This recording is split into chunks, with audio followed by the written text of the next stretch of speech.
Good evening, commissioners, staff, Can you residents, move up and to the mic a little visitors. bit so they can hear you? My name is Lori Noflin. I'm a Carson resident and member of this community since 1960.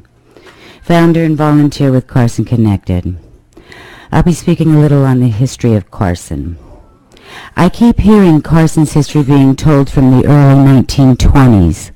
The truth is, Carson's history began in the late 1960s, when residents got fed up with the dumping on our community.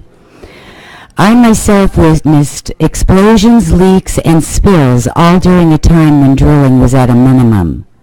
I've seen the entire city covered in ash, our beaches littered with tar, and have had to lock down while Torrance Refinery contained a leak. The following two statements are from the Carson City website about our history. Number one, since Carson was an unincorporated area for so long with little political representation, it often ended up as the dumping ground, both literally and figuratively of its neighbors.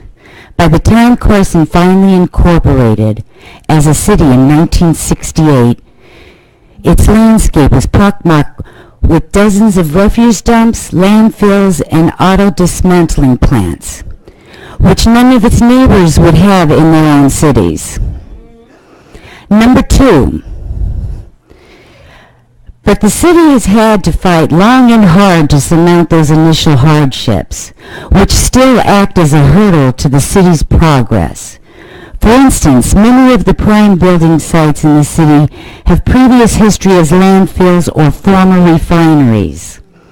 This means any new construction on such contaminated industrial sites require lengthy procedures to deal with the environmental concerns.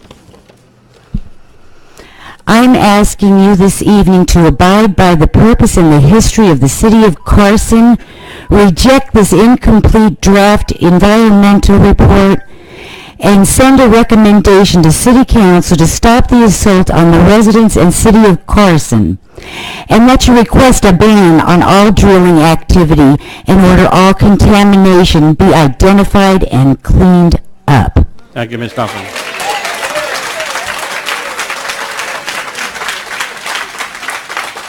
All right. Our next speaker